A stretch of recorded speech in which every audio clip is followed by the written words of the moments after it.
Hello and happy Thursday, everyone. It's Josh here on the wrong lead as I shut my door. Yeah, man, we're getting into it. We just talked a little bit, actually, pre-stream, talking about, we got a couple more weeks of Belmont closing weekend this weekend for Santa Anita. And then we're into the thick of it. To everyone's favorite track, Del Mar. And Saratoga, I guess, too. But Caleb, you how are you doing this fine Thursday evening? No complaints. It's the end of the week, which is nice. Looking forward to the weekend. It's hot, so I've been trying to just kind of stay inside and hang out. And we're back in the office now, so we've had some Royal Ascot's run this week. That's always one of my favorite meets. But being back in the office has made that just a total killer. Very difficult to watch or bet or do anything. And yeah, there's been at least a couple tries that I probably would have had if I was at home, but I either didn't feel like making a mobile deposit on my account to make the bet or whatever else, and it just hasn't worked out. But had a good day today though, and hit a couple of bets. So looking forward to tomorrow and Saturday to close it out. And other than that, though, I do think you're kind of right. I think the racing's kind of slow between now and the opening of the premier summer meets up at Saratoga and Del Mar. Yeah, for sure. Speaking of Saratoga, we'll bring in Whipple City himself, Mark Two Turns over here, or should I say Mike? Wait, hold on. I think I still have your. Am I only Mike in Vegas though? Yeah, I thought that was you are like only a Mike. Vegas You're only exclusive Mike thing. in Vegas. Caleb's only Scott in Vegas. Like that's just. But yeah, this is kind of a weird time. Looking at just some of the stakes racing this weekend. Belmont just kind of blew their load last weekend, and we got kind of a slow week this week. I'll actually be going down to I'll be down in Louisville this weekend. Gonna go check out Downs After Dark on Saturday. Going to check out some distilleries and just kind of just hang out. So should be fun, but. Yeah, I don't know, Mark. I know you're a big fan of Royal Ascot, along with Caleb. How have things been going for you? Yeah, Royal Ascot's been pretty good. I think I'm turning about up 100% ROI, so been pretty good so far. Doing same stuff Caleb's doing, targeting some trifectas, targeting some spot plays, and been a good meet. Been a pretty good meet. So I always like Ascot though. These obviously the big fields at a calamity level that makes it a lot of fun, and you get to see some of the best and brightest out of Europe. And it's good. It's good, very good racing. Obviously, and it's also, I think Ascot tends to focus a little more on. I almost want to say stars of tomorrow. There's a lot of 2-year-old races, a lot of 3-year-old races, a lot of sprint stuff, horses that are BC probable. So it's always nice to see them, on home turf before they potentially ship over and we see them locally. Yeah, definitely. I've just I feel like I've basically not hit a single win bet. And I've gotten one horse in the Quinella in like half the races, and so it's just been like, I don't know, it's been a mess. Big fields are tough. They're tough, What's funny is then I didn't realize that, Naira Bets for some reason doesn't have the Quinella. They only have Exacta, and it's not the same pool. It's not. I don't think it's in the World Pool. I think it's a U.S. only pool. So I hit an Exacta, and it paid the same as the Quinella when it should pay depending on probably 1.5 to 2 times more. So it was just kind of I don't know. It was it was not good. So yeah, the one I felt really brittle for was there's a guy who's a Twin Spires person who was in the international chat, and on Twin Spires, every horse over number 20 is commingled. So if you want the 21 or the 29 or the 27, they're all the same horse. And there was a trifecta that had two horses in that he had liked those horses, and the thing paid like, I don't know, it paid like $120. But if you were in the world pool with the same picks that he had, it paid like $1,000. So I felt bad for the guy. It was like a 10x swing, and he was on the right horses. It just, he got brutalized. Yeah, it's always weird with the world pools, international pools, and everything, because you got stuff like Hong Kong, for example, where we only get like a quarter of the bets that you can place in Hong Kong. They have all kinds of weird, like they have like a bet that is basically you have to hit 3 trifectas in a row. Triple chalk. And it's a pari-mutuel pool. And it's just like it pays, like if you hit it, like it can pay like millions, like it's crazy.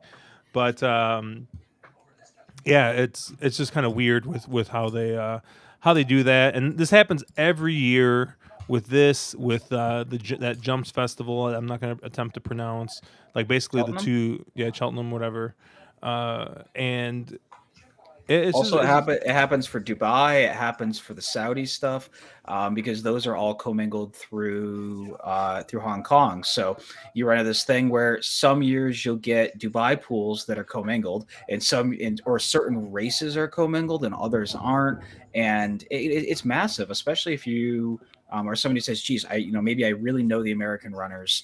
And they're going versus international field, so I get value in those world pools.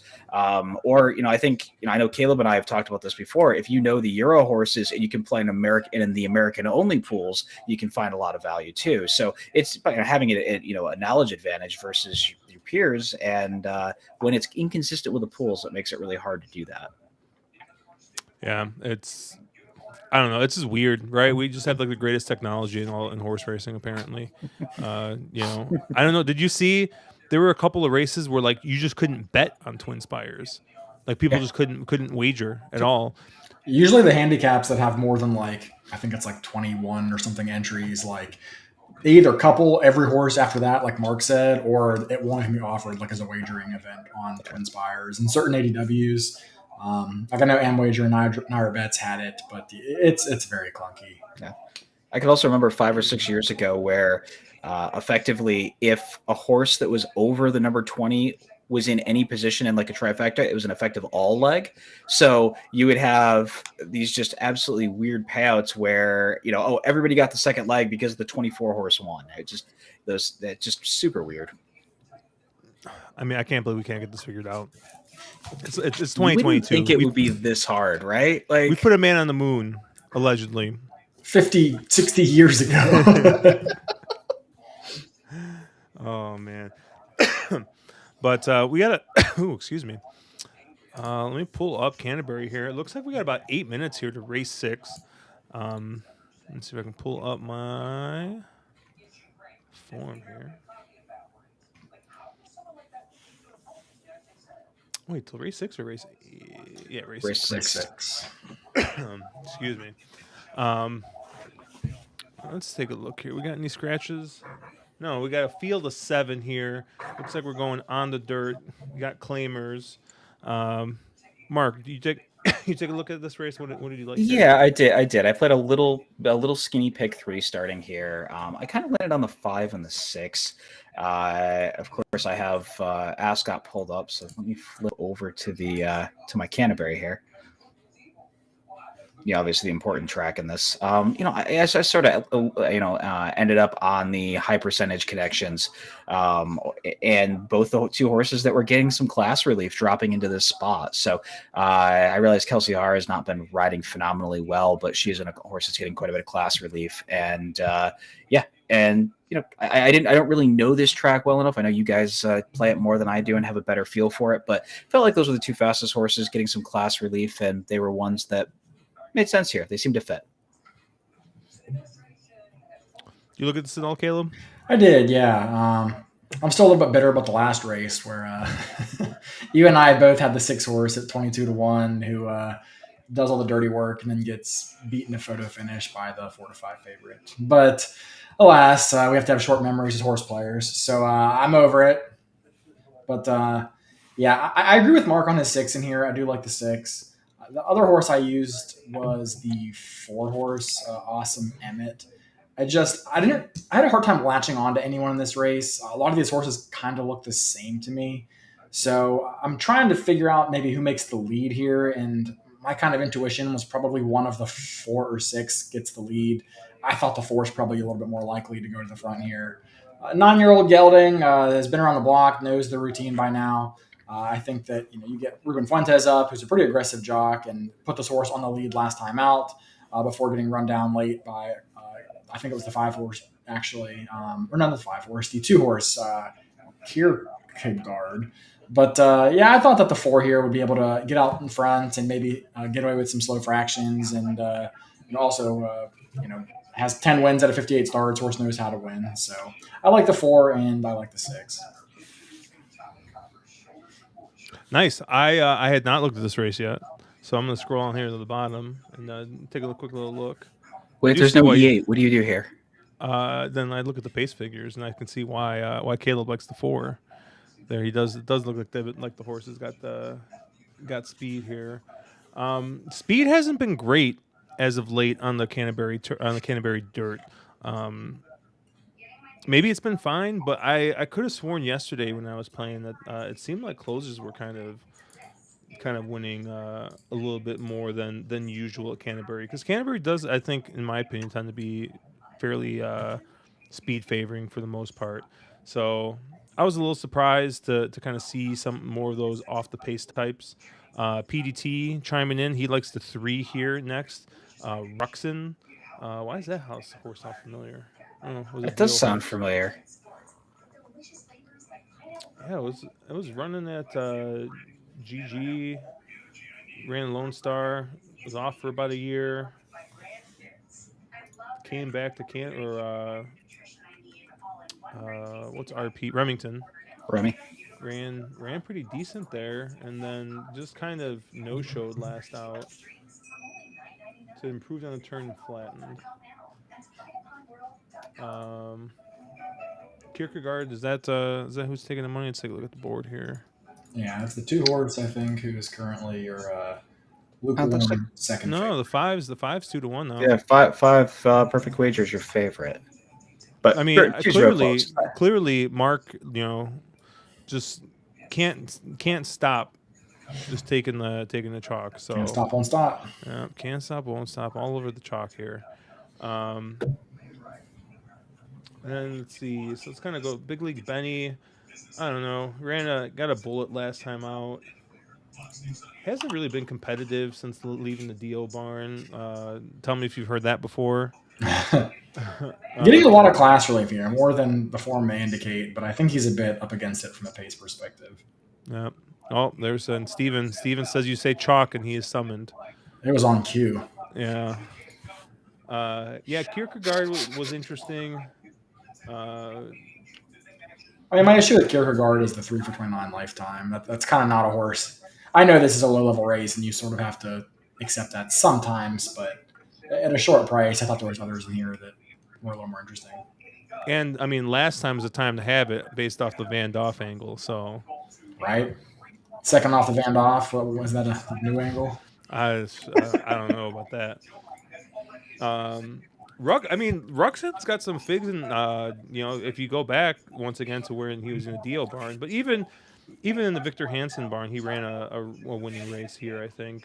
But I don't know, that last start here at Canterbury's got me a little worried. Awesome Emmett, I think we already talked about. Speed looks interesting. I don't know if it's really one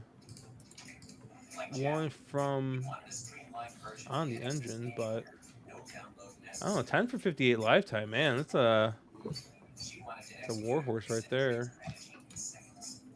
Really Perfect Wagers got the best. Looks to be the best figs on Brisna here, but you gotta go kind of far back. 6 has got Kelsey Harris. We can skip that horse.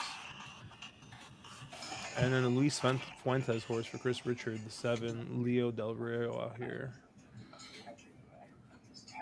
I don't know, that race at Oak Lawn might be enough here, but then again, you look at this last race, like what they fell off. It's a tough race. All the races that have been all the horses that look like they've been competitive, they've not been competitive lately. Briz is Oh, just like random figures. They really like this 5, but Jay over here tossing. Did I say Jay over here tossing out his pick 3? He's single in the 5 here, and then going spready in the next. Which I like the spready in the next. I don't know if I want to be that spready in the final leg. You're really hoping you catch a price because prohibitively expensive going, 5x5. So, but good luck if you can catch a couple prices there.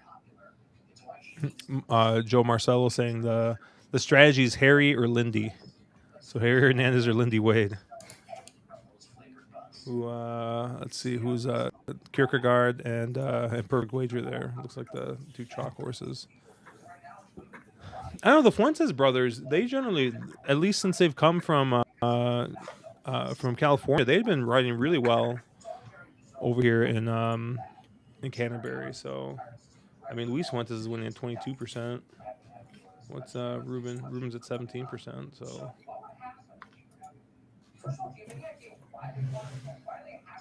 yeah, I don't know. I don't really know if I got anything here I like. We're getting an inside look at the Josh handicapping, brain trust. Yeah. Wait, has he started handicapping yet? He should be done by now. I mean, I should have all 3 races done, but Is a pass for you, Josh? I mean, it would be if I wasn't live on stream.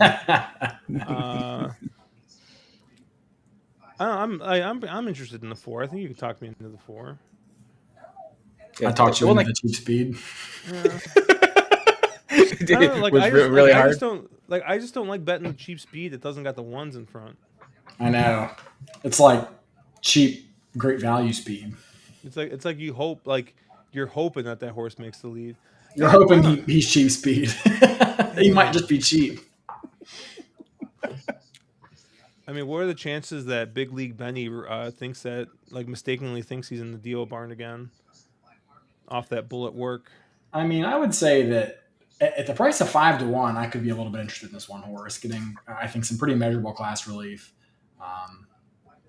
I'm just, like I said, I'm worried about the pace. But if something that I think is unexpected happens, maybe like the 7 and the 6, I'll go with the 4. Or if the track doesn't play to speed the way that you were kind of mentioning it hasn't been, then I think the 1 could be the best horse in the field, maybe just not the best horse on today.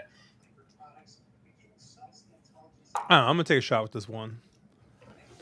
Let's go. So let's go Caleb, you made it seem like you're against the 5. What were you seeing there that you're against? Mostly, I mean, I guess 2 things. Mostly the price. I expected this horse to get killed because it's Jonathan Wong, and he's 6-5 right now. So that's kind of the big piece. The other piece is I just don't like the cutback. A 7-year-old horse that's been running it almost exclusively a mile for the last 2 years decides to get cut back and take the blinkers off when he kind of does his best running late. He's cutting back into a race where I don't really see any speed, or not very much speed anyway. I mean, he might just be too good, or might have the Wong special sauce and be able to run him off their feet anyway. But it was mostly just a factor of I didn't like the cutback. I thought that the pace doesn't set up for him, and the price would be a little bit short. PDT tossed in the 5 here, so we got Russ here. Russ says he likes the 2. Yeah, 2 ran a nice race last out. So basically, I think we got the field covered except for the 7. Yeah, we're doing peak us. We've covered the entire field. Yeah, because Mark likes the 5 and the 6. Caleb, you like the 4, and who else? The 6? 4 and the 6. 4 and the 6. PDT likes the 3. I'm gonna go with the 1. Got Russ on the 2. So congratulations, Luis Fuentes, for winning this next race. Well, that Oaklawn race sort of fits. You just gotta have to squint real hard to ignore the 4 races around it.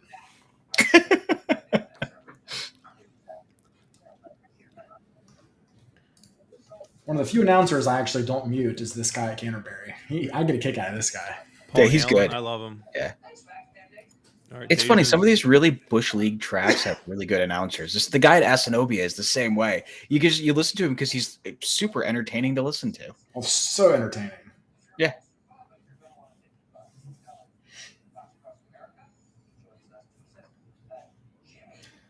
All right. 4 got out there pretty 4 easy. cheap speed is at least I got the cheap speed part right. Just how cheap is it? We'll just if my 4 and 6 can't win from here, that's the angle I was playing anyway.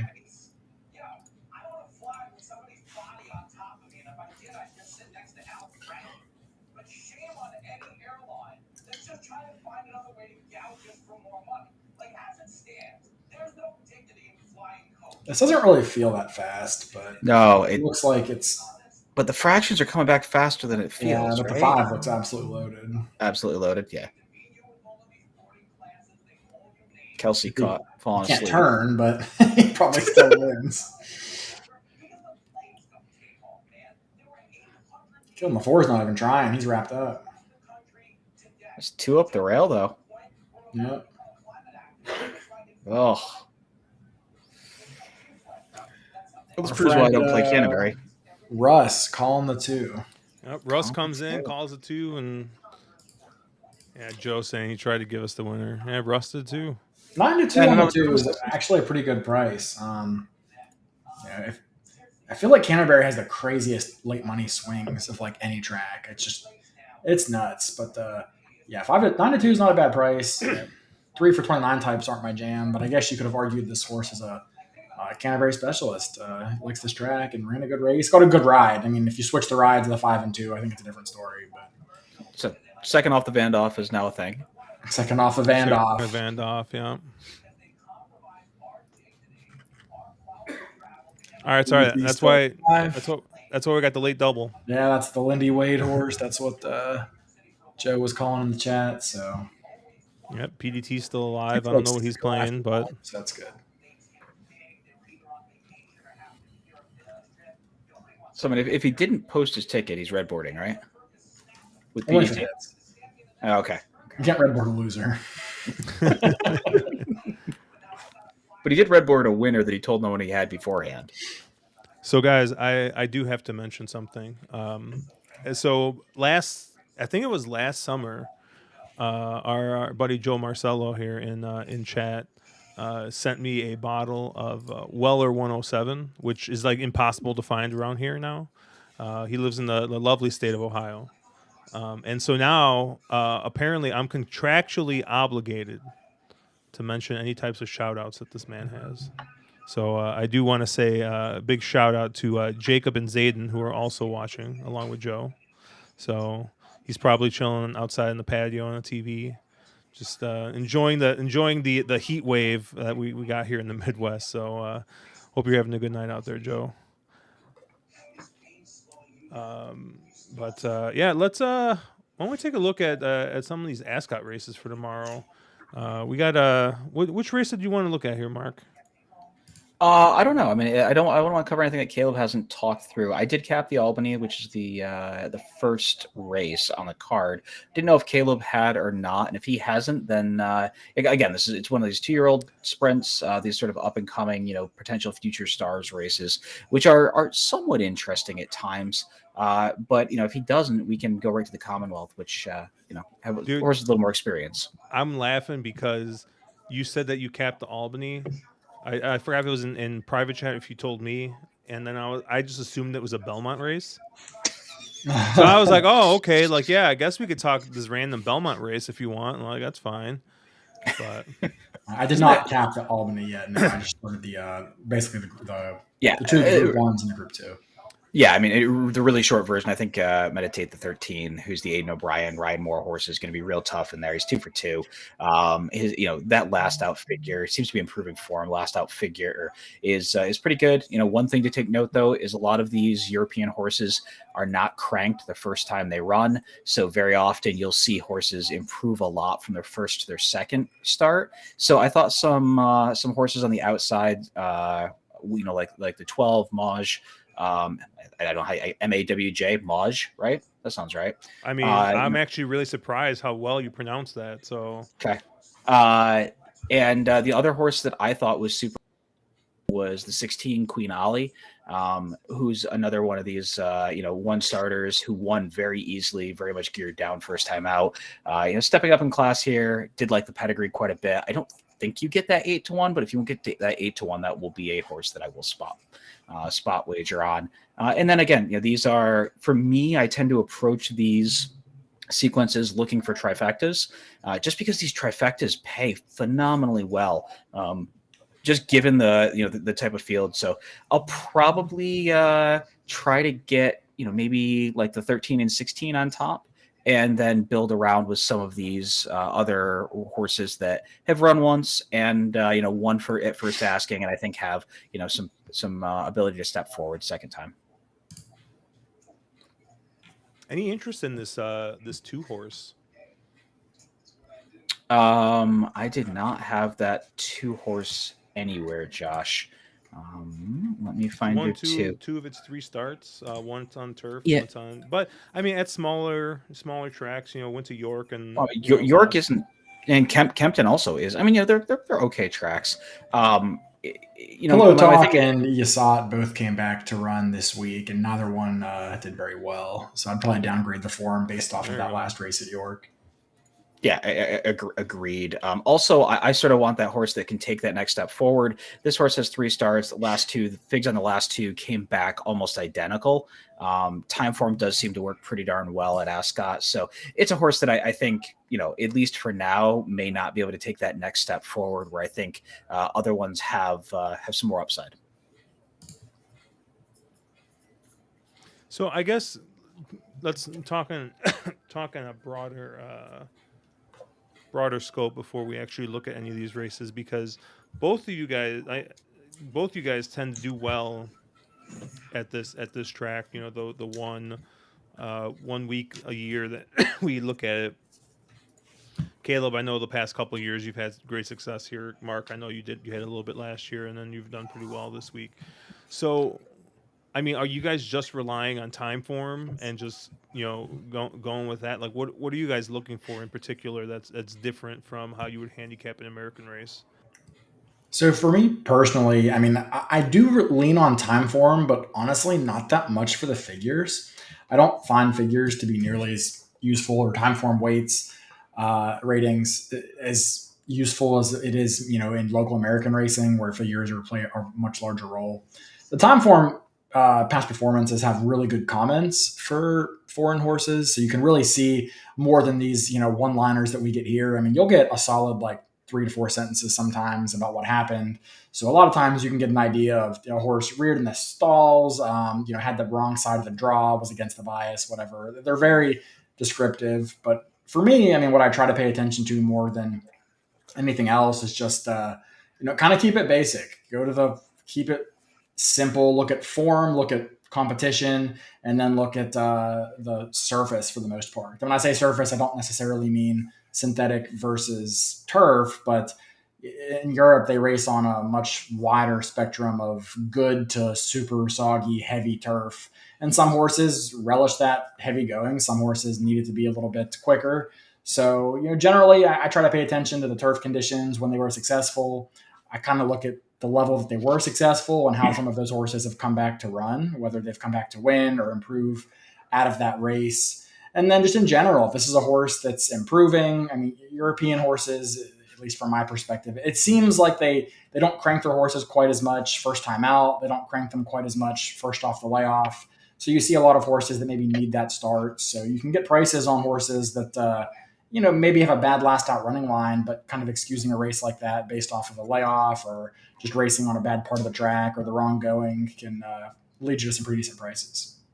Yeah, I was gonna say I do use time form speed figures, and I do find them to be pretty accurate. But I will say exactly what Caleb was saying. You will see horses that maybe they tossed a clunker the last time out, and you'll get a huge price on them. But you'll read the notes, and it'll be like, oh, horse jumped in the gate, or had a bad break, or horse was washed out walking up to the gate and then had a bad performance.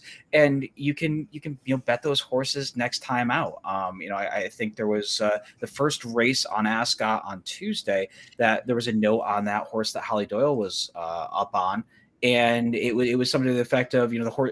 the horse had kind of tossed had run a huge maiden score and then not backed it up second time out. And there was a note on there that the horse was washy going to the gate and hadn't been, he hadn't warmed up well, was washy going to the gate and a little bit rank. So that was a horse I bet back and got a very nice price on a horse that was just super logical in the spot. So, I think I do think that the speed figures, at least time form wise, do work well for me, but I'm not, it's a part of the handicapping. It's kind of where I start my approach, and then I add all the other pieces on.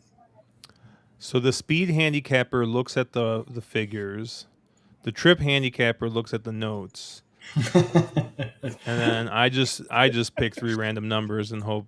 Well, it's hard to get a feel in the pace in some of these races, so that kind of handicaps you, Josh. It does. I was going to say there's no E8s in Europe, so you're just how do you do this, Josh? I don't know, honestly, dude. I still pick random numbers, and I feel like my horses still get out to the lead. So I don't know. Yeah, and I will say there's a couple of trends that I have noticed this year as well. I don't know if Caleb is going to agree with me here, but first thing, American shippers have done terrible. They're effectively just blanket tosses at this point. The West Ward barn is normally loaded, and his horses have absolutely not run a step in any of their starts. And also a lot of the big barns that tend to win a lot of these races, the Cool Moors of the world, have not and also like Ryan Moore and those big name connections that I think Aidan O'Brien only has 1 win on the meet so far, and those other like very well known to American connections have not run well at all. And so I've been moving a lot of those down just because it seems like it's a more fair playing field. It just doesn't seem like the big connections are connecting. So I've just kind of been downgrading him. Yeah, I would agree with that, Mark. I mean, we don't agree all that often, but yeah, Wes Ward's horses have not shown up at all. I mean, Golden Pound maybe has a bit of an excuse because Irad was, playing I Spy with somebody in the audience or whatever it was.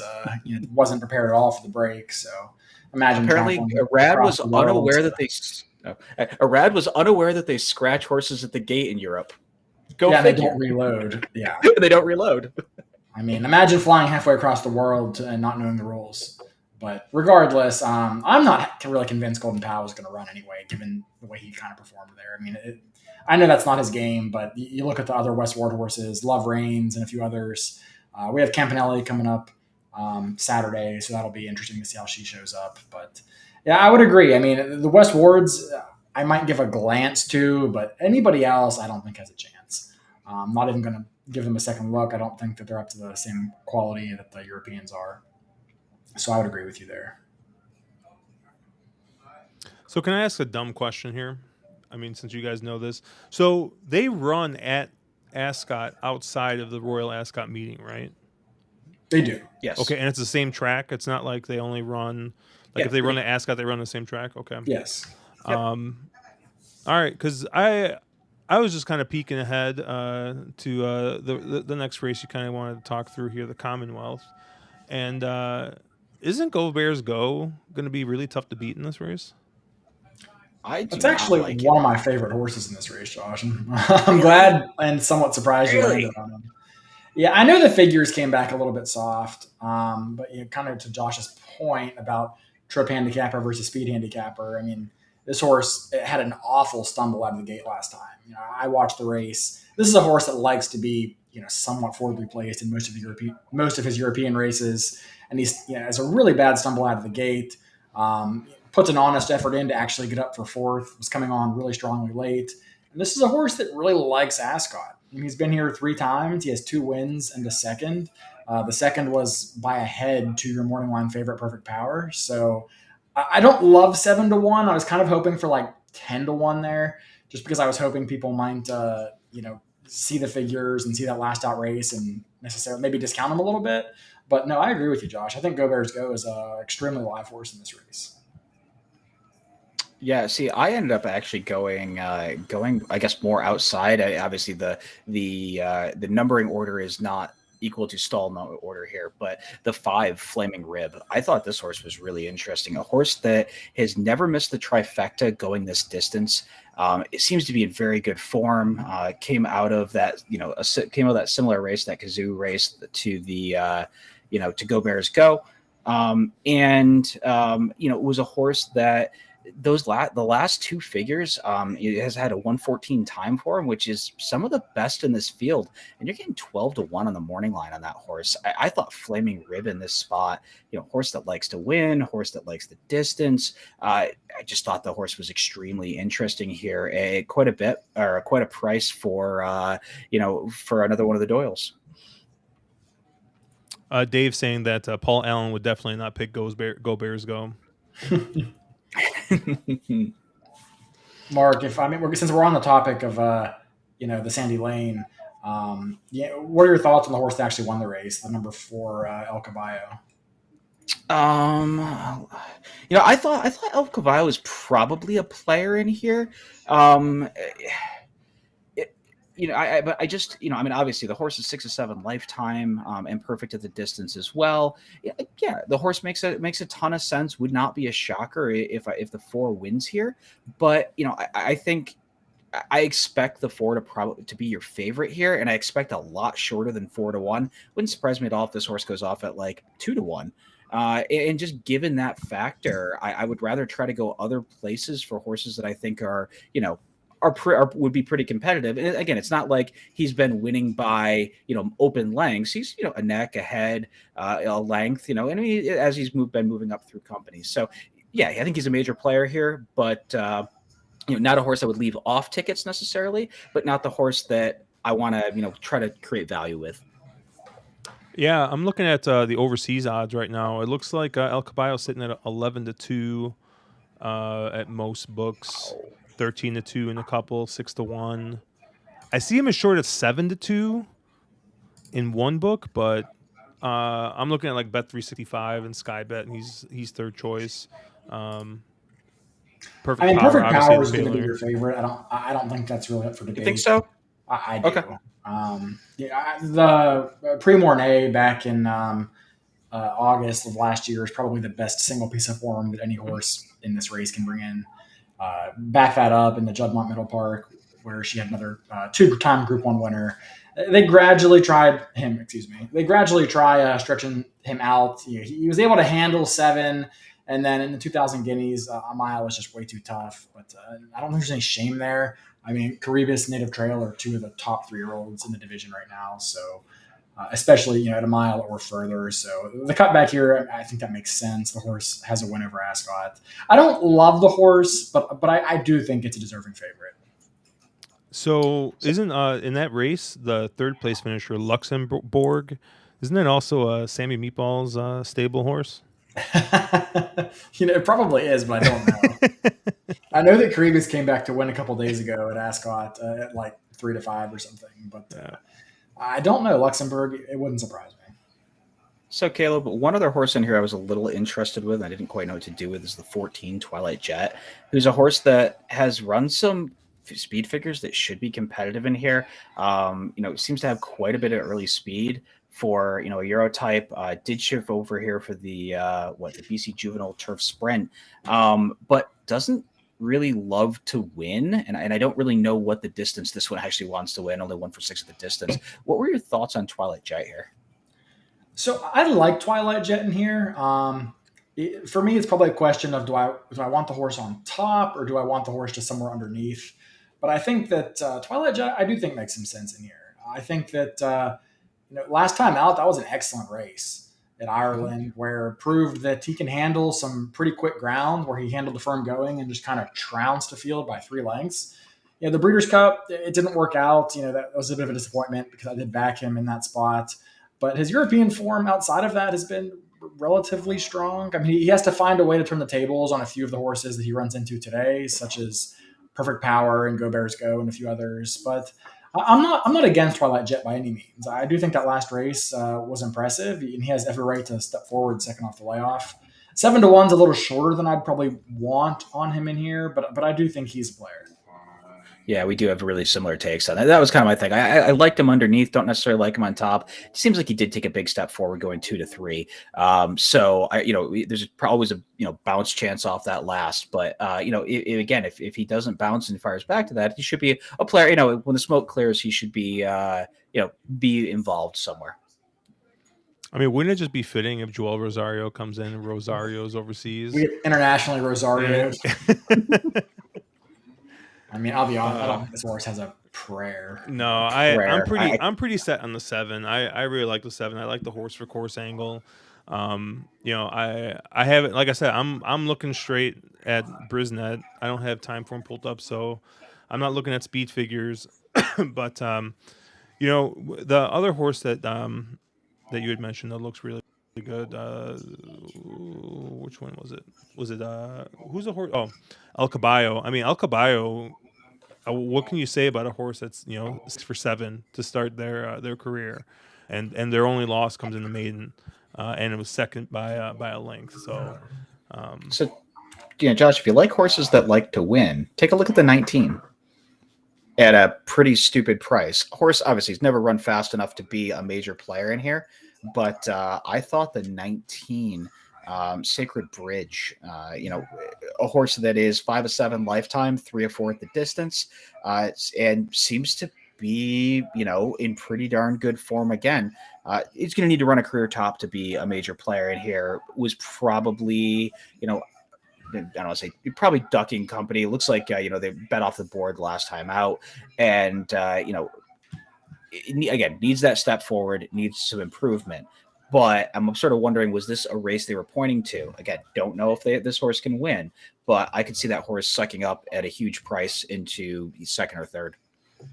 all right, we got about 6 minutes here to Canterbury. So, Russ, he likes a 7 here. He says a 3 might be an underneath type to consider, but he's on the 7. I also see PDT needs a 6 and the 7 in this leg to close out a pick 5. He's 6, 7, 4, 5, 8 in the last. And our boy Sentinel here. Haven't seen him in a couple of weeks, but he's come in and say he likes a 6 here at Canterbury. Here we got Roymez Curonins. A lot of love between the 6 and the 7. It sounds like here. I like the 7, so I would agree with the chat with that. The 7's 9 to 5, so I'm not exactly unearthing anything crazy. I like the 8 here. That was actually my top pick. Are we on the same horse? Is that your horse, Mark? Yep. Yaza. I mean, this is a horse that I think Robertson McLean's barn has just been winning at an unbelievable clip so far this Canterbury meet. And he's not a guy that typically excels off the layoff, so I am a little bit worried that maybe the horse needs a race. But nevertheless, this is a horse that's has races that are good enough to win in the middle part of his 3-year-old season. With any improvement going from 3 to 4, I think Semyaza makes a ton of sense in here. Has a versatile running style, can win on the lead, can come from just off the pace. So I like the 8 here. And at 7 to 1, either the horse is not ready to fire off the break or I'm getting a great price. Yeah, exactly my reasoning. That Caleb absolutely hit it spot on. All the reasons Caleb mentioned. Did you look at the race, Josh? I did not, but I did see there's a Not This Time here trying turf for the first time. Currently winning 18% first time turf. Which number? The 9 horse, yeah, sitting at 6 to 1 right now. You got Ruben Fuentes and Carl Broberg. I respect the 9. Yeah, I thought that was I thought that horse made a lot of sense as well. That seems to be a horse that Broberg probably claimed the horse with the intent of moving it to turf. And obviously given the Not This Time stats on first time turf, makes a lot of sense for that claim and that move. So I thought that 9 was actually really interesting here. Yeah, Broberg's not really a guy that I associate with as a great turf trainer. So that was kind of why I was a little hesitant to go there. But yeah, the horse could certainly win. Also, it looks like owned by the same partnership that. Oh my God! Why am I blanking on her name? Give me a second. She was chatting in general earlier today. I know she just pinged me the other day. Well, like I was completely blanking on her. Ida Beast. Yeah, Ida. Ida Beast. Yeah, Ida. Ida. Yeah, Ida is part of that. I don't know if she's got a piece of this horse, but I know she's got pieces of a couple horses with Rocket Red. We now have a sort of ownership and claiming channel, and she's been very active chatting in there because she's been an owner for quite some time and is very knowledgeable about the ownership side of things, which I do honestly not as knowledgeable. When did that happen? Month ago, probably. Oh, that's funny. What was it? Either of you guys have any love for the 4 Lapis Lazuli? This is a horse. It's a beef. It's a beef for me. I bet the horse last time out. I mean, you're going out for second time for Joel Burns, who does quite well. A second time with the trainer. Brisnet shows 28% over the last 3 years. These jockey trainer connections have been very hot. This horse was clearly intended to be a turf horse as he debuts on the turf. Next 2 get washed off. They finally just kind of put the horse in for a tag on the dirt. He's good enough to win. Gets claimed and then gets barn switched a couple times in a row. Looking at the pedigree, I mean, more than ready over a distorted humor mare. I mean, I think there is some turf pedigree there. There's at least one turf sibling to race. So I thought this horse was a little bit interesting at 4 or 5 to 1. Yeah, and the horse ran actually pretty darn. If you look back in the form, the horse's initial start was over turf, ran fine, and then they tried turf 2 more times, and get rained off both times. So, that's the kind of thing. Obviously, they were trying to get the horse back on turf, and then just sort of looks like ran out of options. And hey, we need to run the horse, and gets taken away, and they're finally getting back to that surface they wanted to be on. What about the other burnt horse, the 2 King of the Kids? You got Lemon Drop Kid on top. The although Lionheart not exactly a turf influence, Lion Cub, the dam, has got 4 starters and 3 turf winners from those 4 starters. So that's kind of interesting. Yeah, I mean, I don't hate the horse. I think the horse kind of sat the trip last time with a nuclear pace setup and just took advantage of it. Moving from state bred company, especially the maiden ranks, into open company against winners, it's a big move. So I'll probably make him prove it to me, but I wouldn't talk anyone off that horse. Wait, I see an E6. Never mind. Now Josh about to bet this 3 horse. So I would say, any love for the 6 Coastal Waters in here? A horse that, again, I realize 1 for 11 on turf, forever to break its maiden. I'm sure Caleb absolutely hates the horse, but yep. Connections do pretty well together. Broke its maiden. If you sort of cross the line through everything except for the last 2 races, you go, oh, okay, well, maybe this horse is a little bit interesting in this spot. So if you discount 14 of his 16 races, he looks good. Minor detail. Yeah. I mean, there is love for the 6 in chat. Sentient mentioned the horse. I think Dave did. Yep, I thought one other person maybe did. Yeah, one of the he's the 5, 6, 7. Dave likes right. 5, 6, so 7. I mean, I don't think you're crazy for seeing something here, Mark, but that's just not my kind of horse.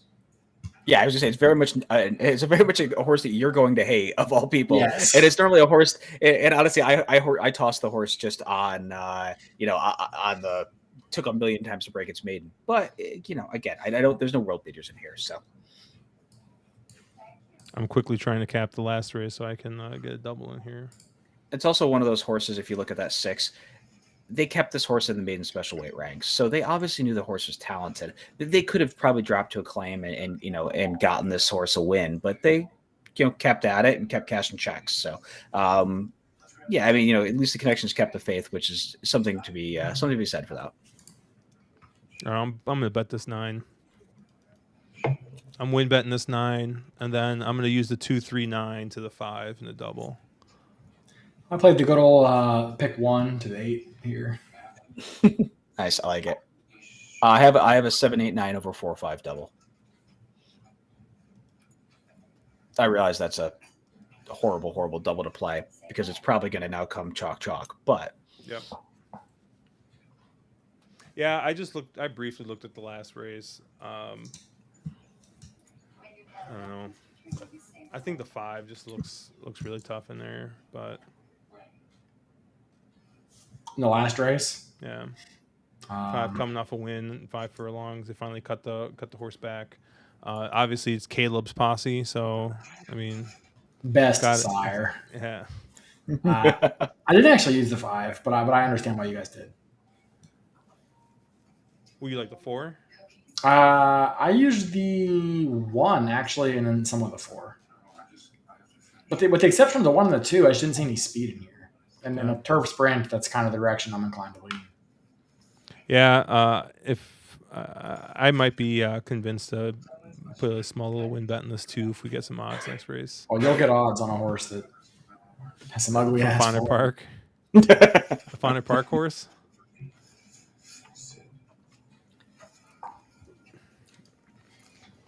Paul Allen.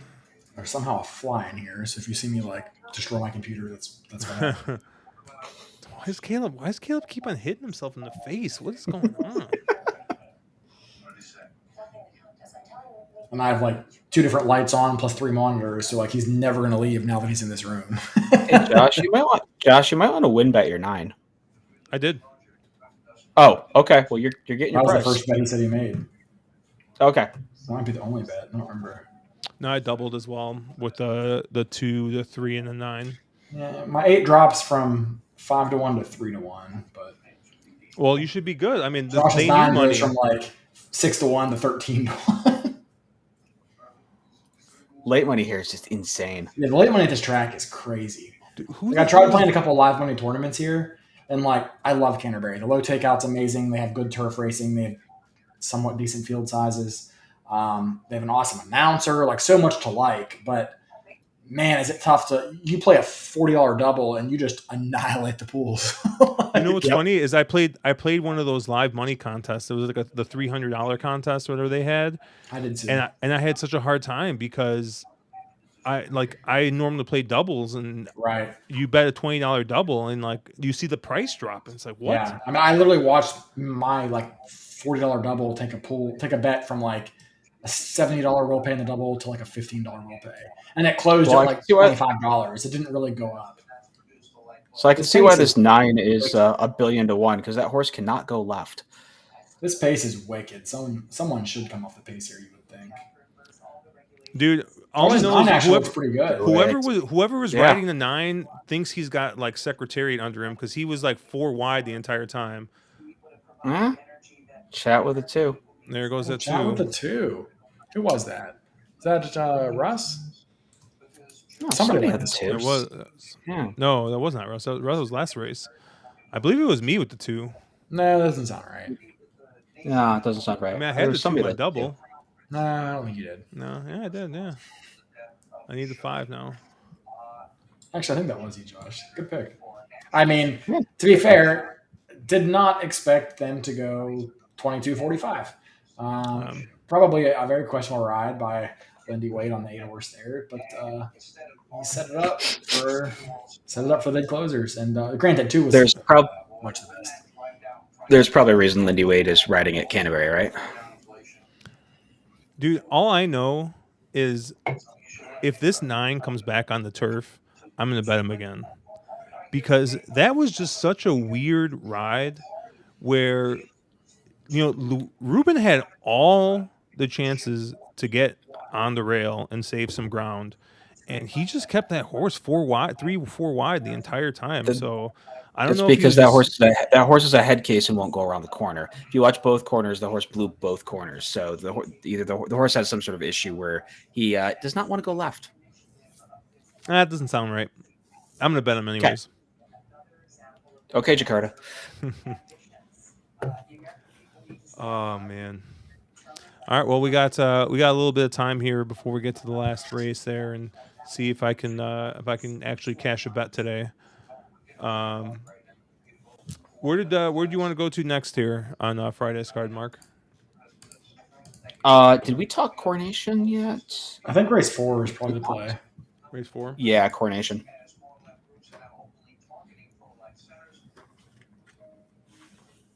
All right, Mark. You wanna give it to me. What do Start you off, like Caleb, here? or want me to go? Go ahead, Mark. Yeah. I thought this was pretty much a 2-horse race on the win side. I think you have I think the 1 Cachet is probably the favorite in here. Josh can tell me I had morning lines off. Let me pull up the 5 fixed is a odds. huge, overwhelming favorite in Spiral. Oh, Yeah, is the 9 to 5 in 4. Spyro? Yeah. Okay. Mhm. Oh, okay. The Frankie Dettori horse. Yeah.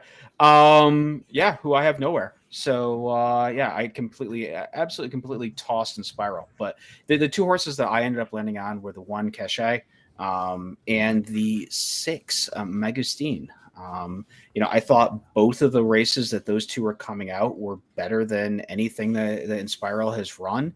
Obviously, long layoff. We'll see if Inspiral can fire fresh. Obviously, the morning liner saying that the horse should, but I thought Megastan, and I thought that last out race at Longchamp, winning the G1 there, horse is 4 or 5 lifetime, 3 or 4 at the distance. Seems like I'm getting a lot of value there for what I'm spending, and I also thought the one Cachet made quite a lot of sense. I realized Cachet isn't as much of a win machine. Obviously horses run a number of really good races, but it doesn't find the winner's circle very often. But it seems like a kind of newer horse since the layoff. In coming back into the 3-year-old campaign, the last 3 races have all been very, very good. 2 wins and a second by a head, and obviously beat by Megastan, the other horse that I sort of liked in that last out race. Yeah, so I mean, I get where Mark's coming from. To me, I do think the race goes through in Spiral, the big favorite in this race. That's not to say that I'm going to bet in Spiral, the number 5 here, just because the price is going to be very, very short. But if you just look at the time form figures, well, yeah, I mean, other horses have run faster, but you're also comparing horses figures that have been run and recorded in May of their 3-year-old campaign versus October of their 2-year-old campaign. And then there's a ton of development that happens in between those 2 races. And Spiral has done all that she's been asked. I mean, she's probably one of the best 3-year-old fillies, widely regarded as one of the best 3-year-old fillies right now, although we haven't seen her for a while. She was forced to miss the 1,000 guineas and is now instead making her 2022 debut here. I think she is your likeliest winner, but at the price, I'm going to try to beat her. I'm not thinking that she needs to start necessarily, but I just would like to see how she's progressed from 2 to 3 before I take something less than 2 to 1 on a horse like that. I agree with Mark on the number 6, Mangosteen. I think she makes a lot of sense. French horses have typically had pretty good success in this race, and she beat Cachet last time out, who I think is probably maybe a 4th or 5th pick for me in this race, but is a horse that I have a passing interest in anyway. The other horse I guess I'd kind of want to talk about would actually be the number 2 right outside of Cachet, which is Discoveries. So this is a horse that I think comes into this race with a really nice piece of form in the Molly Glare stud back at the Curragh in September of 2021. Took a lot of time off, came back after a long layoff last time in Newmarket, and really just kind of looked like a horse that needed the race. First time off the layoff, didn't really win, but ran okay, got something out of the race. If you look at the horse's debut in her maiden, she didn't really do all that much in her maiden before coming back to win her second career start. So I'm kind of expecting to see some of the same pattern here for Discoveries. I think she's going to take a big step forward in her second start off the bench. Her sister and half sister, Alpha Centauri, actually won this race in 2020 and 2018. So there's definitely some pedigree here. She should have 0 issues staying the mile. So I thought Discoveries is a horse that really made some sense here for some connections that know how to win here at Ascot without necessarily attracting the level of support that Aidan O'Brien or John Godson or Charlie Appleby does. So my pick would actually be the 2 here, and I think you get a decent price. So I have to ask you about Inspiral. I understand that she's very well thought of, highly regarded. She's 4 for 4 lifetime. Like I get all those things, but she's been on a 9-month layoff, and we're basically betting her back to her fall of her 2-year-old season form. Like which probably doesn't win this. So she has to take. There's a long layoff. There was obviously something happened. I realize she missed the 1,000 guineas, but you're hoping she has to A, take a step forward, B, that whatever caused that long layoff isn't still a lingering issue. And I mean, it's Gosden. He probably has this one ready to go. I don't think he's putting her in here just to run her here. But I mean, at a short price, there's a lot of question marks there, aren't there? I mean, there's question marks. I think the layoff maybe being the biggest one. The fact that she won her debut pretty comfortably alleviates some of that concern for me. And to be honest, I'm not worried about you're betting her on. If she was going 4 to 5, then I would say, okay, like what are the odds she steps forward from her 4-year-old season to her 5-year-old season, or maybe even 3 to 4. But 2 to 3 is such a difference in terms of how much a horse has matured and how far they've come that I almost think it's a given that she's going to improve. Now, does she improve enough to beat someone else who maybe has the benefit of a local prep or has a race under her belt? I think that's a valid argument, but I think it's almost a given that she's going to show up with an improved effort compared to what we've seen from her 2-year-old season.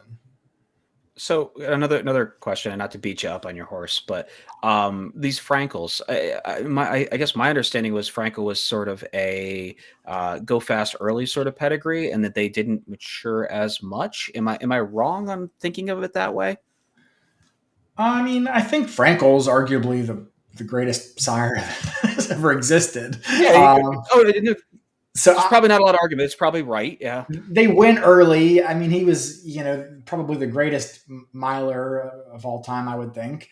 So yeah, I mean, I think that argument would make a little more sense if you were talking about like a Lope de Vega horse or something like that, where I think they have gotten a bit of a reputation as early bloomers that don't necessarily progress from 2 to 3. But for a Frankel horse, that's not something I'd personally be concerned about. Fuck y'all. I'm taking the American horses. Oh, Josh. Which American horse is your No, I'm not going to take any of the American horses. I'm gonna make sure that I beat Bobby Flay here. I would say, I was gonna say I will make a bit of a first like Pizza Bianchi. I have no interest in whatsoever. I don't get that at all. But Spenderella, I thought it was interesting that Grand Motion ships overseas. Obviously, she's 3 for 3 lifetime, and picks up a local jock to ride her. Somebody who obviously William Buick hasn't had an amazing Ascot, but he historically does. Obviously he's a top tier UK jock. I thought that was very interesting, and I thought Spenderella. I don't think she could win, but I thought she was a little bit interesting, maybe to fill out a trifecta a little bit underneath. Maybe a horse that probably of the two, Pizza Bianchi takes more money. I thought Spenderella, though, was the more interesting horse, personally. I agree with all that. I don't think she can win either, but I agree that if I was betting the Americans heads up, I would take Spenderella. Yeah. I mean, if you were going to play a horse underneath, don't you got to look at this 8 horse? I mean, this is the. I mean, this horse is just keeps on coming second, keeps on running into Inspiral and running into Cachet and running the game second. So, you're gonna say, Mark? I was just gonna say, if you're a bit of a calamity factor kind of person, I thought that 8 is a super interesting, like trifecta key type horse. I have that horse as a B. That's the kind of horse you can build a ticket around where, okay, I don't think this horse can win, but this horse loves to finish second or third. So it's the kind of horse that I can then, it frees me up to be a little bit more creative on winner and second place. If you think that a little calamity happens. Yeah, and you're getting about 9 to 1 on the horse overseas right now. Looks to be the 5th choice. So someone talked to me a little bit about the 12 horse, 10 Brism, 10A Brism. I don't know how you say the name, but you got to think this horse would probably be fighting for favoritism had she gone to the Commonwealth earlier, on the cutback. But instead, she's here in the Coronation. Connections clearly think a mile still might suit, even though she did not exactly fire her normal shot when stretched out from 6 furlongs to a mile last out. I mean, anyone at 15 to 1, I think this horse will be used on my tickets somewhere, and at 15 to 1 could potentially be a win bet because the Juddmonte Chevalier Park is one of the stronger races anyone here could probably boast to have. But do y'all think she maybe just isn't a miler, or are you willing to forgive the effort off the layoff, or for some other reason perhaps? I mean, where'd you guys land with her? Yeah, I sort of agree with you. I think she's for me, she's an underneath type. I don't think I can get her on top, but I think with that last, obviously some very smart connections all the way around. I don't think they're putting her at a mile and then running her back at a mile because that's not where she belongs. I think Aiden has got the distance right. This is Aiden. My sort of thought was she either needed the last or something, obviously you don't see it in the running lines, but it seems like I don't know. It seemed like she was a little bit more rearwardly placed than she normally is. Maybe she just needed one off the break, and I'm a person that's a little more comfortable drawing a line through one race and giving a horse a second chance. If 15-1, I'm totally comfortable with this one, giving her a second chance. I just wish the O'Brien horses have been running better so far this meet. Unfortunately, it looks like you're probably only get about 10-1 on this horse, maybe 9-1. I mean, and that's fine. Yeah. I think that's worth it. Yeah, and I would say at 9 or 10-1, she's a toss. I'd probably have her nowhere on my tickets. She's the horse that, at the right price, very interesting. Yeah, she'll make my tickets. Anything around 10-1, I think I can forgive that race. Claymore is a horse that ran today that I made some decent money on, who had a very similar running line. Yep. A couple good races and then a total stinker. He showed up with a huge race today, so I wouldn't be too hard on her, but. Tenebrism's Dam, Immortal Verse, won this race in 2011. I just read that at the races. I definitely didn't have that off the top of my head. Yeah, if you aren't at the races, is an excellent resource for handicapping the races. I'd recommend it. I was gonna say if we're talking lines, I'm more interested at betting. I don't know what I actually get, but I'm more interested in betting Magostine to win at 8-1 than I would Tenebrism at 10 or 15-1 or whatever we're saying that horse goes off at. What are the overseas books showing on the 6? 8-1 on Magostine. Yeah, see that's 100% going to be a win bet for me. That horse at that price, and that's probably the horse I key around for things like trifectas. That's fair. Yeah, I just think like if you're looking for a little value, I think the 6 and the 8 makes the most sense. I kind of agree with you, Caleb. I mean, looking at some of the past races for this 5, I mean, it's hard to look past. So it might just be keying this horse on top. But I don't know. I wouldn't be surprised if any of the top 4 or 5 horses win this race, to be honest, though. I don't think we see a bomb hit the board in this race, but I think you can still make a lot of money if you figure out, if you can have one opinion, you key the 6, you key the 2, you fade the 5, whatever it is. I think you can still make some money here, but I'm not sure that we'll see any horse above 10-1 hit the board. Yeah, honestly, I might play like a try keying the 8 in second and third, and just maybe building around like the 1 and the 6 or something like that in the other spots. I don't know. That's fair. That's very fair. Actually, I think that's probably actually very similar to how I'm approaching it, Josh, and I think that's a really good approach. We want to hop on to the King Edward? Oh, yeah, we can do that. If we have time.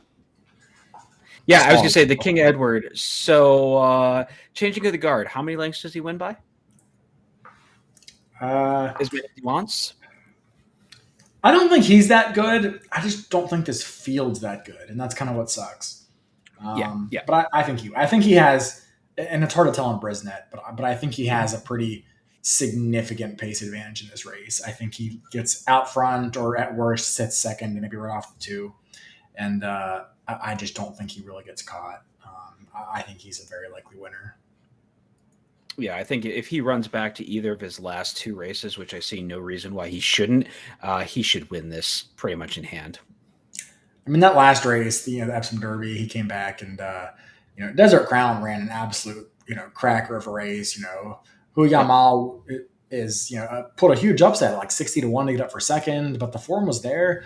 Westover just came back to run a couple days ago at Ascot, and I think he got 3rd or 4th in a third or fourth. Yeah, he ran really well. Yep. He ran very well in a Group 2. I mean, I think that changing of the guard with the pace advantage, I think is going to be tough for anyone else to land a blow.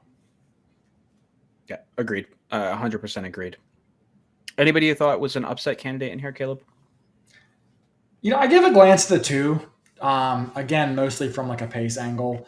That it's not clear to me that he necessarily wants to go this far. And he tried a mile and 5/16 last time out, which is as far as he ever tried to go. And he really didn't land a blow. He kind of finished mid-pack. But again, that was to Desert Crown. I mean, if you figure he was beaten 7 lengths by Desert Crown, The one horse changing of the guard was beaten 9 lengths by Desert Crown. That's not a fair comparison because changing of the guard was used as a rabbit last time out in the Epsom Derby. So you can kind of not necessarily hold that against him. He ran a better race than the peers when you see fifth by 9. But I thought Dark Moon Rising is a horse that's probably likely to sit, first or second in a race that doesn't feature really any pace. So I was kind of thinking he might be an upset candidate, but beyond that, the only horse I could see winning would be the 5, who's a 9-5 second choice and not much of an upset. Yeah, the one horse I thought was a little interesting at a massive price. I don't think he can win, but it's the 3 Grand Alliance. And I'm going to absolutely murder the jockey's name, Tudhope, I think it is. He has been absolutely having a killer Ascot meet. Yes. He had the natural double on Tuesday, and I think he had another win on Wednesday, and he's had a couple of top 3 performances. He's been absolutely riding lights out this so far. And if you read the notes on this 3, in that last race in that Kazoo Derby, the G1 at Epsom, he was sweating. It looks like he broke last and just kind of ran there the whole way around. Sounded like the horse got worked up, got hot, and so I can kind of draw a line through that race. And then if I go back to to that 2-back group race, which looks like was a prep for the Epsom Kazoo Derby, that was a much better effort. And the horse seemed to be, obviously he does seem to kind of that one-run closer type, comes from the rear, but he seems like the kind of horse in this field that's going to get kind of ignored off the last. And I think can sort of maybe suck up and get second or let's say third, can suck up and kind of get third at a pretty massive price. So I thought Grand Alliance was a little interesting in here. I really have nothing to add to this race. I mean, it looks pretty chalky. I would definitely like this one horse seems like the type of horse I'd try to beat. Horse that kind of took a while to get in form and then ran kind of a stinker last out. I didn't get a chance to watch that last race. So if Caleb, if you're saying that he was kind of used as a rabbit, maybe you give an excuse to that. And if he runs back to any of his previous races, it's gonna be tough to beat. The other horse that looked interesting was the 5, but the 5 and the 1 are basically the same price overseas. They're sitting at 15-8, both of them. So, they're I didn't know what to do without. Oh, go ahead. Yeah, I didn't know what to do without him in Fleet because he's a horse that seems to have improved when they shortened him up in his last race when he broke his maiden. I don't know. Maybe obviously it's his second start. I would expect him to improve. He's got to take a pretty massive step forward, I would imagine, to be the winner in this race. Connections that definitely can do that. Obviously Charlie Appleby, and you're getting William Buick, a horse that makes some sense. But I think he probably has, obviously only the 3rd career start, and I think he probably has a lot to do. But I don't know. Maybe he liked a little bit firmer going as well last out, and it has been a little bit of a firmer going at Ascot. So I still think that I would rather go for a price like my 20-1 on the 3, as opposed to hoping that Ottoman Fleet can take that other pretty big step forward. All right, we got 5 minutes here to the last race at Canterbury. Caleb, talk to me. What do you got here? Last race at Canterbury. Well, hold on. I'm going to go to horse races. Yeah, so I guess a couple things here. First off, this is a turf sprint, so I'm immediately thinking speed in my mind. Like, I want a horse that's going to be on or near the lead. Like, that's what I want. The 4 horse is not really a speed horse. He's kind of a speed horse. So the last time he was not a speed horse. What I will say is the running lines are wrong for this horse. He was never third by a length and a half because I was trying to figure out how this horse ran a Z pattern that takes him from 3rd to 9th to 2nd, and then I watched the replay and it's just wrong. So he was pretty much always last and made a 1 run to just miss. Made a good run. If he doesn't whiff the break, he probably wins. So I understand why the horse is 8-5 and is going to take some money here. But for me, I'm going to probably lean a little bit more towards horses that I think are going to be forwardly placed. And for me, the horse I'm going to look at is the 1. Giant Gamble. So there's a couple horses exiting that common race last time out on May 28th. And that's a race that was won by horses that came from relatively far off the pace. I mean, the number 5, Outrun the Posse, closed from 7th.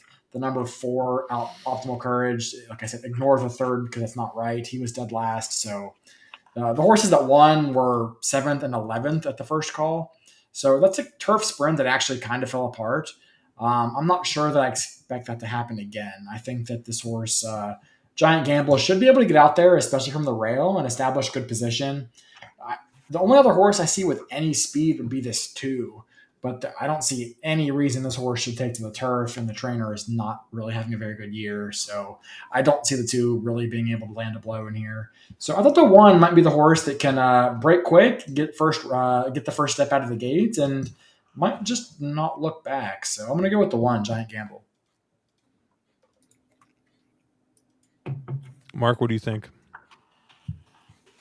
I ended up here, and obviously I've been absolutely stone dead wrong at Cantebury tonight. So take that for what it is. I ended up on the 4 and the 5 here. I thought I don't know. I have a hard time with Canterbury. It's not my favorite place. Took the 2 horses that I think were forwardly placed and had run some of the best figures. Best figures going into this. So I don't have anything smart to say.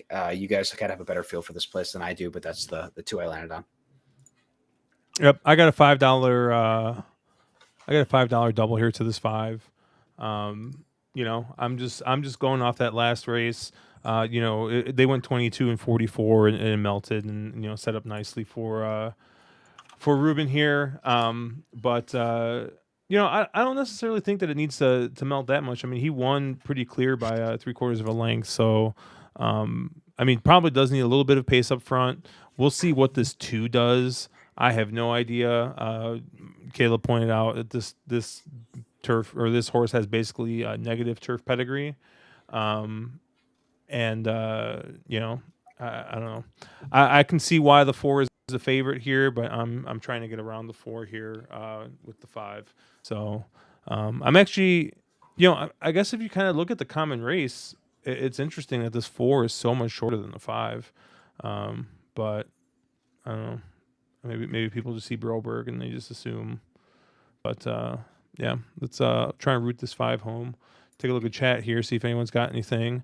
Russ likes the Fuentes Exacta 4-5. And Dave Barista here, he is on the 1, the 5, and the 9 as well. Yeah, there's who was it? Nick said, any thoughts on the 2? Is he good value? He's 30-1. There's no such thing as a bad play at 30-1, but I would love to see him get the lead. If maybe the 1 doesn't break, the 2 might, go out there and do something. But I think he's probably up against it. Looks like you're going to get every bit of your 30-1. It looks like he's going to be more like 60-1 based on projections. I'm not going to say that I didn't put like $2 to win on this 2 horse, just in case. But I'm banking on this 5 here with the double here. What's the payout? Like 20, 25, $26 for 1? Anyone in the chat alive anything good here? Any I think PBT's pick 5 might be dead. Anyone alive anything else? I'll tell you what, this stuff is paying crazy. Yeah, pick 5 are paying really well given what came in. Well, 10% takeout. If you can get slightly outside the favorites, man, it's paying well. 10% takeout. That 2 last race was maybe a slightly difficult horse to have, but besides that, it's been extremely logical. Yeah, what did PDT have? I'm going back, looking through. I don't think he ever posted what he had. He just came in here to Redboard. He posted what he was live to, though. Yeah. Did he? Okay. Yeah, he said he was live to He said 6-7 over 4-5-8. 4-5-8. Okay. To close out the pick 5. So 4-5, they make a bunch of sense. The 8, I guess, is his price play here.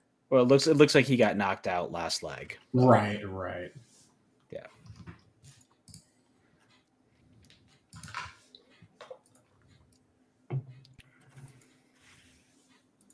I don't know what's up with this music that they got going on here at Canterbury. The Canterbury band, they don't mess around. Dude, the cover bands that they have at Canterbury, like the simulcast does them no favors. Like it sounds pretty bad, and like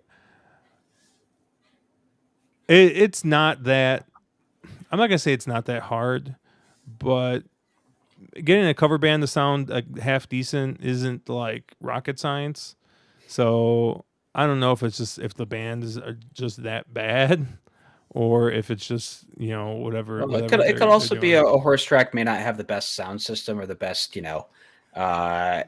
amphitheater set up for producing decent sound or pickup or all that kind of jazz. So, we've all been to a place where you're listening to a good band, but it's in a terrible setting and it sounds horrible, Yeah, it's definitely not good. I'll tell you that.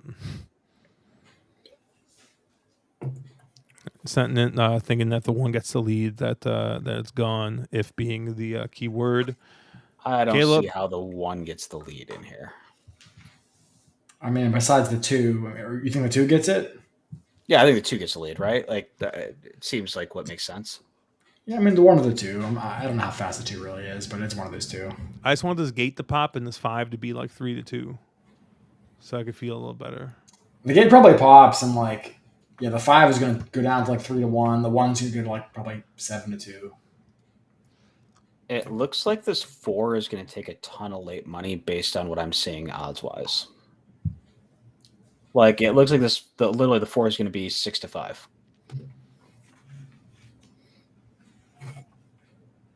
Ooh, the 10-year-old giant gamble.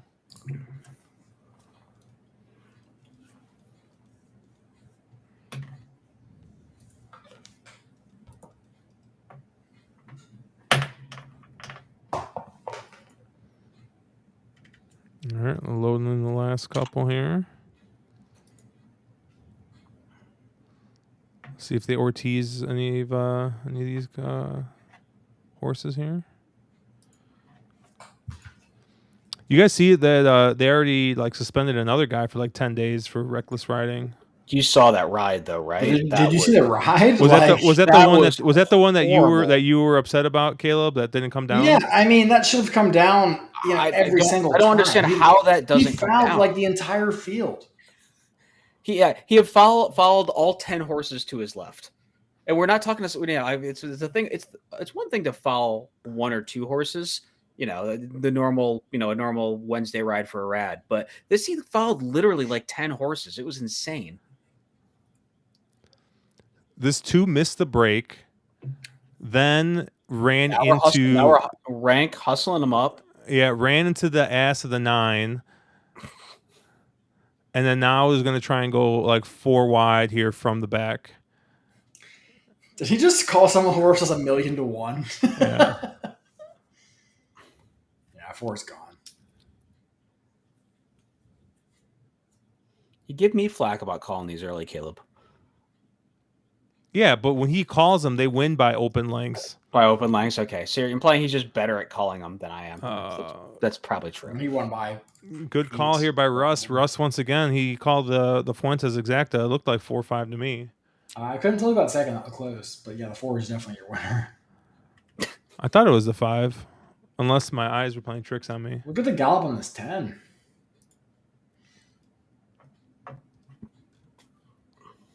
I thought 7 when it got up, but I could be wrong. Oh, the 10 was Union Regs. He probably saw the dirt and realized, he saw the dirt ahead of him. He's running into the dirt.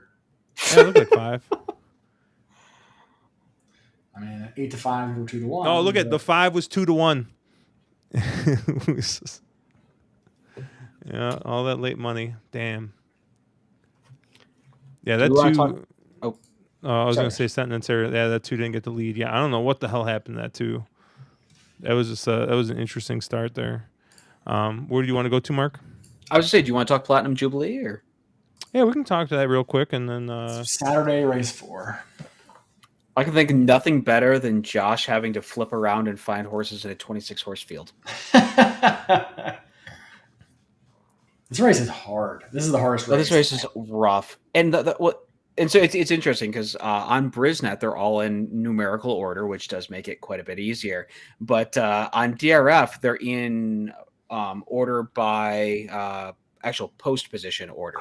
Mhm. Gate position order. So I'm always in this like, oh, where's number 20? And I'm having to go through every single horse in the field to find the horse. So for the sake Interesting. of our viewers, let's just start with Campanelli. Or what do you think of Campanelli, Mark? I want no part of Campanelli in here. Nothing? I have Campanelli absolutely nowhere. Based on Arad Ortiz not knowing how to ride, apparently in other countries, Wes Ward's horses doing absolutely nothing. I realized that Giants Causeway was a really good race, or at least figures wise, a good race. I just, these Ward horses haven't been shipping, and I guess also I've never thought that Campanelle was. Campanelle is a very talented horse. I'm not trying to argue any other way, but I've never thought Campanelle was prodigal generational talent like she kind of gets touted in the Like States. Golden Pal? Yeah, exactly, like Golden Pal. Yeah, exactly. To me, she's the filly version of Golden Pal, right? Like they're talented horses in the U.S. scene where we probably have a little softer turf company. They both do very well, but are they on par with the Euros? No, they're just not. Wait, you're saying that a horse that's won the Prix Morny not can't compete with the Euros? A horse that won the Queen Mary Stakes can't compete with the Euros? Okay, first thing, that's probably the softest Queen Mary. A horse that won the the Commonwealth Cup last year can't compete against the Euros? Sure. Josh didn't even handicap the race. So I'm giving you shit. Just give me shit. Instantly, I'm getting shit. I know Russ is booming his exacta hit, but I want to pretend that he's booming you getting roasted. I don't know. I probably shouldn't. I shouldn't be so tough on Campanelle. The Giants Causeway was a very, very good race, and I have a hard time beating it up. I just, I don't know. Again, nothing from Wes Ward's barn has been firing, and I sort of just, I don't know. I get weird vibes about Campanelle. And I thought there were a lot of other places to go. Obviously, huge field here, but a lot of other places to go that were just much more interesting. Where did you go? I don't know how I want to build. I'm very, very, very deep in here, and I have to flip around so that I can actually get names. So this might take me a second. I apologize. Well, what do you think, Campanelle? Me? Caleb? Yeah, I mean, I have a hard time with her because I understand Mark's point because Wesley Ward horses have not really shown up this year, but that doesn't feel entirely unprecedented for what we've seen out of his horses the last couple of years. I mean, Golden Pal hasn't won over here. I mean, he has a couple of seconds and then a couple of no-shows.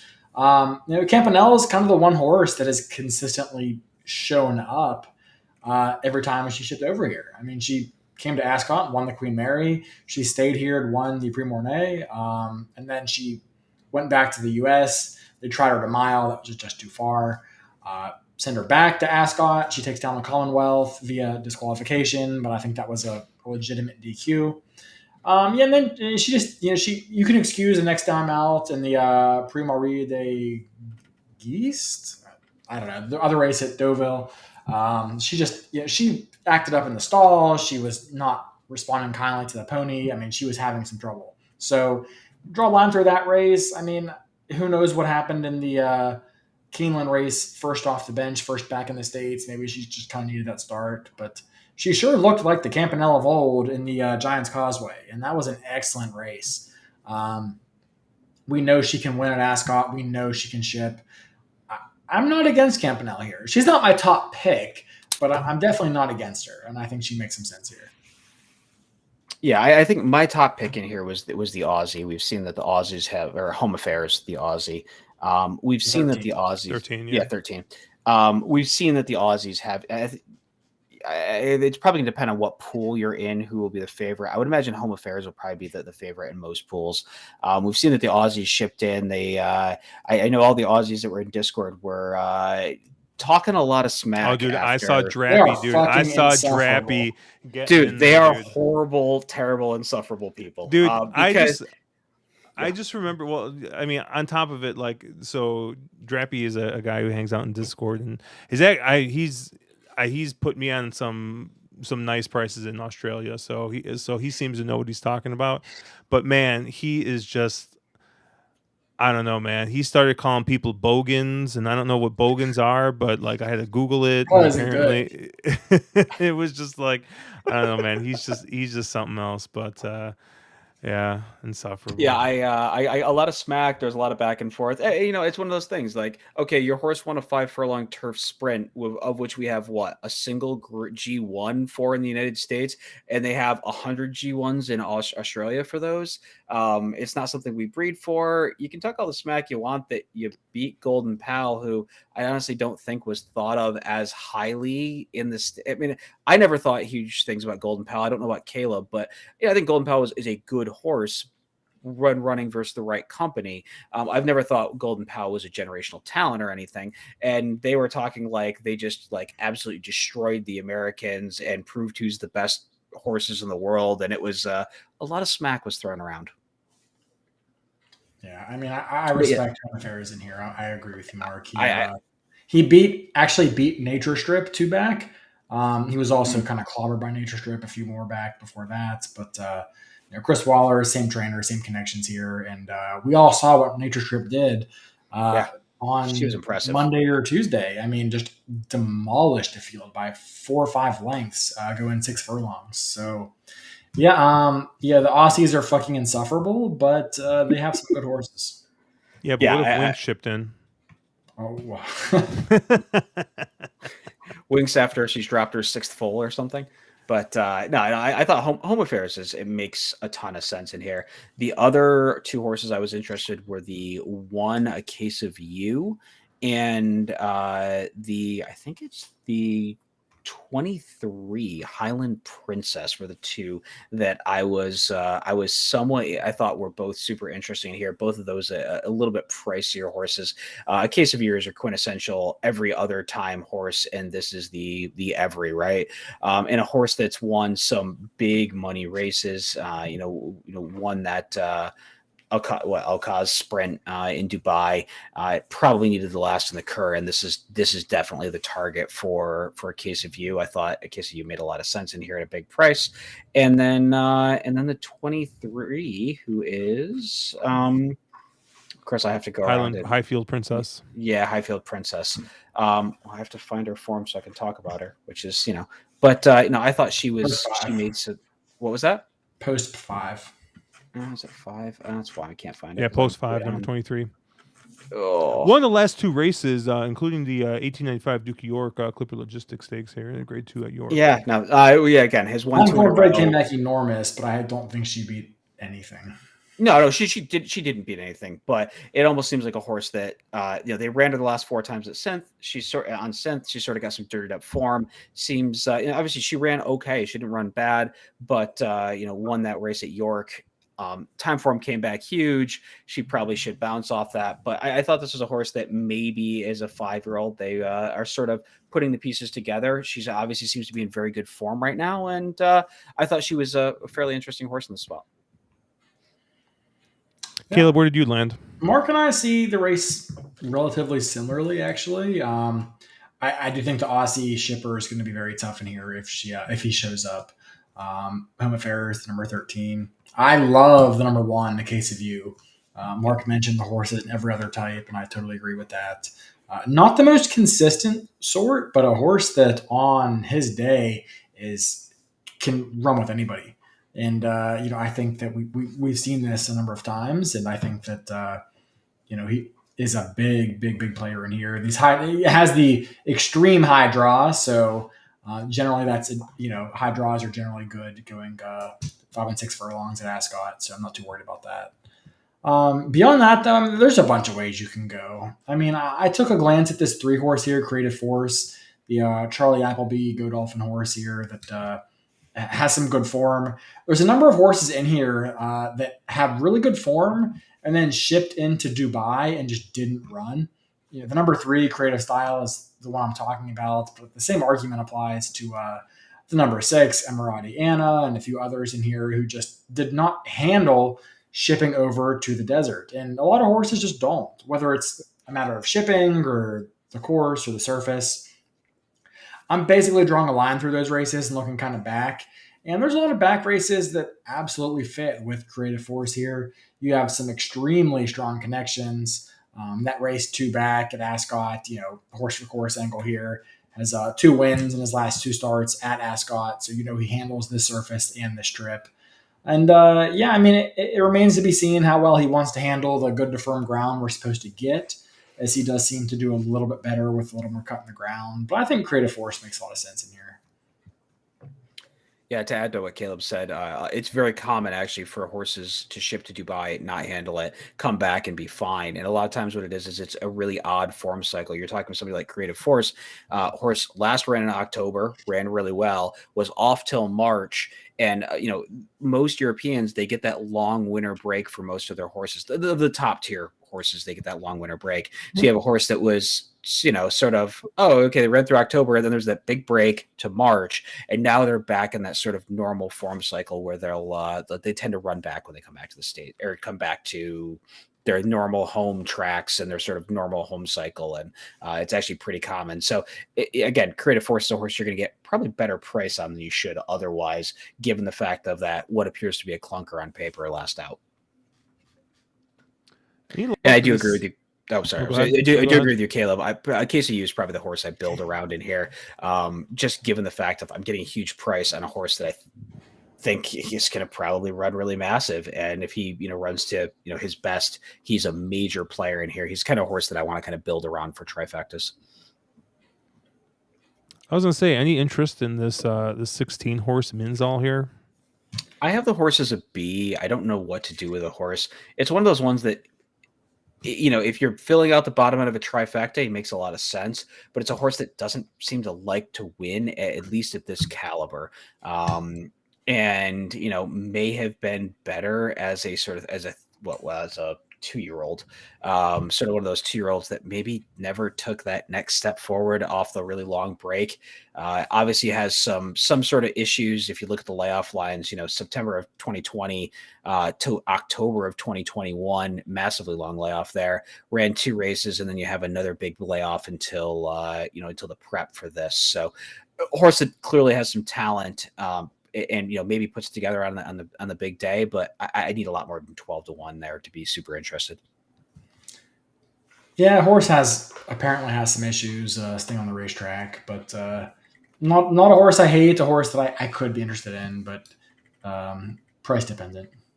Yeah, I'll tell you, overseas right now, it looks like Home Affairs is at 7-4, and then outside of that, you're getting to 8-1 on Creative Force and Campanelli. And then you're double digits everywhere else. So what are you on? The other horse I was a little bit interested in is the 24 Sacred. What do we have the line on him for? Sacred is also 12-1. 12-1. He's yeah. So there's there's a bunch of horses in that 12 to 16-1 range. You got Highfield Princess, Sacred, Artorias, Minzal, A Case of You. All kind of in that same price range, it looks like. That's the beauty of having 30 horses in a race.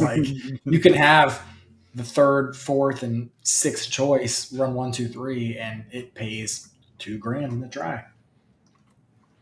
But yeah, I like Sacred. I think this is a horse that if you look at the form, every time this horse comes off a layoff, she wins. She won her maiden first time out, then she ran second. Had a couple of starts after that, and then had a layoff from September of 2020 to April of 21. Won that race at Newmarket. Had a couple of starts laid up from May through August of 21. Won that start. So this is a horse that just seems to run better fresh. I'm a little concerned if she might be more of a 7 furlong specialist. I don't know if this 6 that we get today is going to be a little sharp for her. But for a horse that runs very well fresh, I think she's interesting. She's interesting. I don't think I've ever seen a horse that had such a pronounced run a huge race off from a break and then absolutely fall off a cliff. Yeah, I had the same thought. She's run some just massive tops first off a layoff, and then the race back after that, she just runs a clunker every time. It's absolutely bizarre. So we didn't really talk about the horse, but what about the horse that crossed the wire first against Campanelli last time out? Dragon Symbol. I mean, sitting at a big price here.